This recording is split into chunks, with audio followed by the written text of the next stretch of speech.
తరతరాలుగా తరగని స్వర్ణ బంధాలు మన మానిపల్లి జ్యువెలర్స్. నమ్మకాలు వేరు, మూఢనమ్మకాలు వేరు. ఈ రోజుల్లో మూఢనమ్మకాలంటే అది మామూలు విషయం కాదు. ఇప్పుడు జరిగినటువంటి ఘటనకు సంబంధించి మనం మాట్లాడుకోబోయేటువంటి అంశం, ఇలాంటి ఘటనలు కూడా ప్రస్తుత రోజుల్లో జరుగుతున్నాయి అని అంటే ఆ ఊర్లు, ఆ గ్రామాలు ఎంత వెనుకబడిపోయి ఉన్నాయో మనకు అర్థమవుతుంది. అయితే దానికి సంబంధించి డీటెయిల్స్ ఒకసారి చూద్దాం. తెలంగాణ నాగర్ కర్నూలు జిల్లాలో దారుణం చోటు చేసుకుంది. పదర మండలంలోని కోడోనిపల్లి గ్రామంలో ఈ ఒక వింత ఆచారం వెలుగు చూసింది. వర్షాలు పడటం లేదంటూ గ్రామస్తులు ఒక అమానుష చర్యకు పూనుకున్నారు. ఇప్పుడు ఆ చర్య జిల్లా వ్యాప్తంగా చర్చనీయాంశమైంది. 3 నెలల క్రితం చనిపోయినటువంటి వ్యక్తి శవం వెలికితీసి మళ్లీ దహనం చేశారు గ్రామస్తులు. శవం హైదరాబాద్ రోడ్డు ప్రమాదంలో మృతి చెందినటువంటి ఆంజనేయులుగా గుర్తించారు. మృతుడిని 3 నెలల క్రితం గ్రామ పొలాల్లో పూడ్చిపెట్టినటువంటి పరిస్థితి ఉంది. వర్షాల కోసం జేసీబీతో బాడీని భూమిలో నుంచి బయటకు తీసి పెట్రోల్తో తగులబెట్టారు జనం. స్థానికంగా తీవ్ర కలకలం రేపింది ఈ ఘటన. అయితే అధికారులు కానీ గ్రామస్తులు కానీ ఈ అంశం మీద మాట్లాడటానికైతే నిరాకరిస్తున్నారు. దానికి సంబంధించి వారు ఏమన్నారు ఒకసారి చూద్దాం.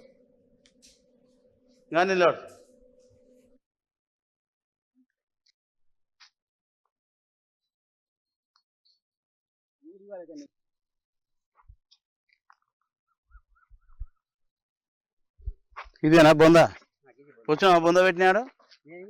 చెప్పు ఏం జరిగింది చెప్పు. దగ్గరికి రా, ఇరా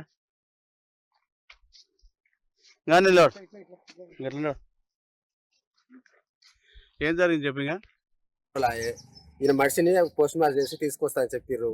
తీసుకొచ్చి ఆయన ముడతాలు, ఈ మెడలో ఉన్న గుండీలు ఏం తీయలేదంట.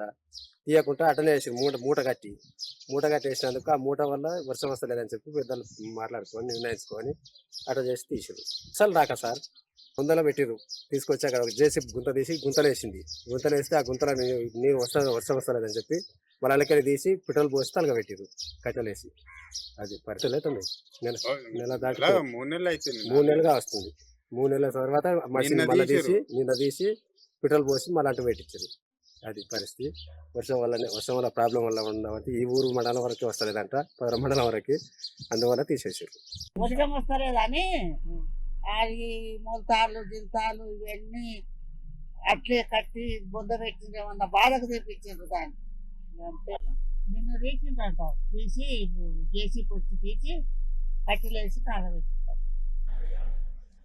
మూఢనమ్మకాలతో ఇలాంటి గ్రామాలు ఇప్పటికీ కూడా కళ్ళు మూసుకొని బ్రతుకుతున్నాయంటానికి ఇది ఒక పెద్ద ఉదాహరణనే చెప్పాలి. నాగర్ కర్నూలు జిల్లాలో వర్షాల కోసం మూఢనమ్మకంతో ఒక వ్యక్తి 3 నెలల క్రితం చనిపోతే అతన్ని ఒక పొలంలో పూడ్చిపెట్టారు.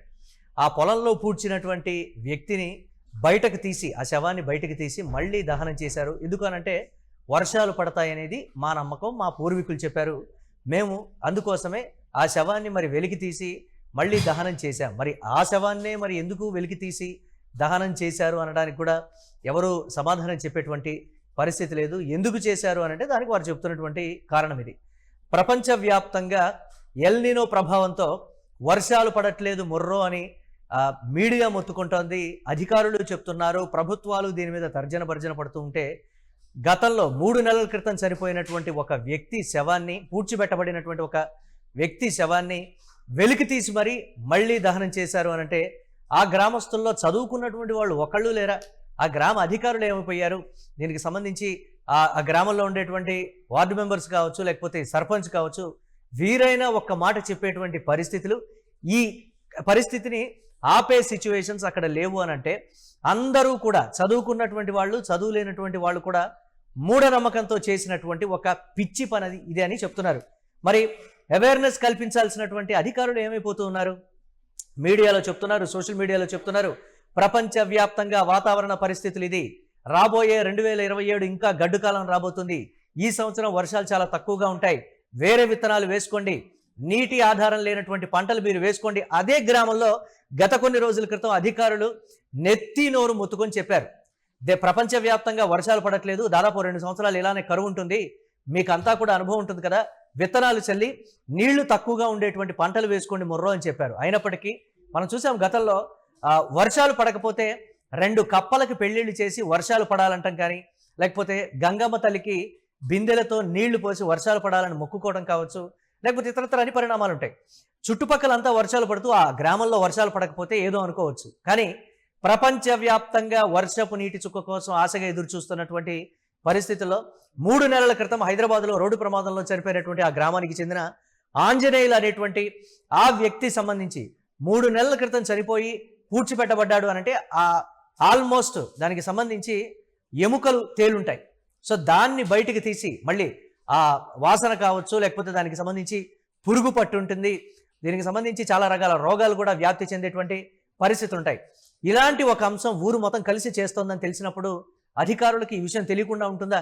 సదరు సర్పంచ్కి కానీ, అధికారులకు కానీ, వార్డు మెంబర్లకు కానీ ఎవరికి తెలియకుండా ఉంటుందా? కనీసం చదువుకున్న వాళ్ళైనా ఈ అంశాన్ని ఆపే ప్రయత్నం కూడా కనీసం చేయలేదు అని అంటే ఇంగిత జ్ఞానం లేకుండా ఆ ఊరిలో బ్రతుకుతున్నారు వారు.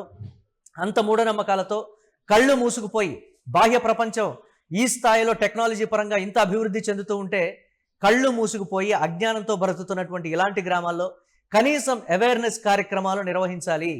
మట్టిలో పూడ్చిపెట్టబడినటువంటి ఒక వ్యక్తి శవాన్ని 3 నెలల తర్వాత తీస్తున్నారంటే అది ఏ స్థాయిలో కుళ్ళిపోయి పురుగు పట్టిపోయి దుర్వాసన వస్తూ రోగాలను వ్యాప్తి చేసే పరిస్థితుల్లో ఆ మృతదేహం ఉంటుంది. అలాంటి మృతదేహాన్ని బయటికి తీస్తున్నారు అనంటే కనీసం సిగ్గుండాలి అనేటువంటి మాట. దీనికి సంబంధించి ఏ ఒక్కరు చదువుకున్నటువంటి వాళ్ళు ఉండే ఉంటారు, ఇలా చెయ్యకూడదు అని చెప్పినటువంటి ఒక్క వ్యక్తి కూడా అక్కడ లేడు అనంటే చాలా రోజుల తర్వాత, అంటే దాదాపు ఒక 2-3 రోజుల తర్వాత ఈ అంశం బయటపడింది అనంటే అసలు ఏం జరుగుతోంది? తెలంగాణలో ఆ స్థాయిలో అవేర్నెస్ లేకుండా మనుషులు బ్రతుకుతున్నారా?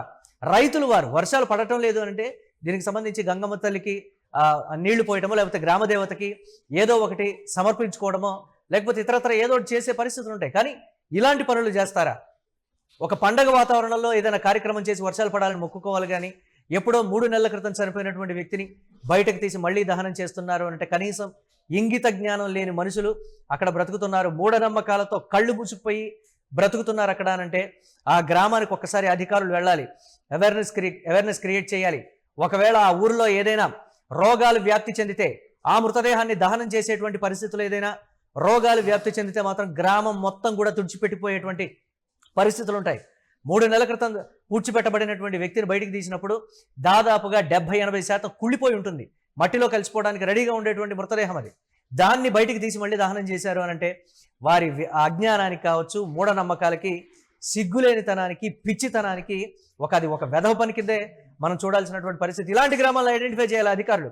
ప్రభుత్వాలు మేము టెక్నాలజీ పరంగా దూసుకుపోతున్నాం, వేల కోట్ల రూపాయలు అభివృద్ధికి నిధులు తీసుకుని వస్తున్నాం అని చెప్పడం కాదు. కనీసం ఇలాంటి వారికి ఇంగిత జ్ఞానం, ఇది పరిస్థితి, వాస్తవ పరిస్థితి ఇది. ప్రపంచవ్యాప్తంగా వర్షాలు పడట్లేదు, మీ ఊర్లోనే కాదు, ఈ విధంగా చేయకూడదని ఆ ఊరి వాళ్ళకి కాస్త గడ్డి పెట్టాలని కూడా సోషల్ మీడియాలో చెప్తున్నటువంటి పరిస్థితి. చూడాలి ఏ విధంగా ఉండబోతోంది. రాబోయే రోజుల్లో ఇలాంటి సంఘటనలు పునరావృతం అయితే ప్రభుత్వానిది, అధికారులది పూర్తిగా ఊరిలో ఉన్నటువంటి కళ్ళు మూసుకుపోయి అజ్ఞానంతో కూడుకున్న చదువుకున్న మూర్ఖులదే అని చెప్పాలి.